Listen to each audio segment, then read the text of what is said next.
عليكم ورحمة الله تعالى وبركاته نبض وضيال إذ لهان تيمبا وحلقة نديسو تبين شرني وروحي نجسو قاري جي سومالي دودكتو يا عالم كأنتي سكلبا هدي أوربي رالي كنقضه وركني وحيديسو تبين دونتا أنيقو حمد علمي موسى حمد حياد قضبضا إذن هيننا وحاكمدا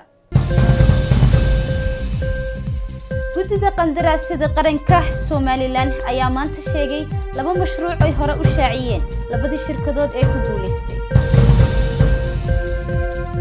agaasimaha waaxda la dagaalanka xanuunka HIV-ga ayaa maanta warbixin ka bixiyay socdaalka ku tagay magaalada Boorama mid ka mid ah xubnihii ay ku dhawaaqeen mas'uuliyiinta xisbiga kulmiye inay ka saareen xubinimadiisa xisbiga oo maanta sheegay mas'uuliyiinta xisbiga kulmiye inuu la tigsan doono maxkamad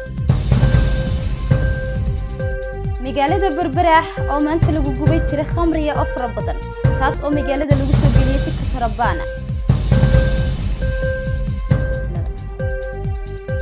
siyaasi Mawlid Daahir oo kamid ah siyaasiyiinta gobolka Awdal ayaa ganafka ku dhuftay miisaaniyad sanadeedka 2019 ee horyaalka xildhibaanada golaha wakiilada Soomaaliya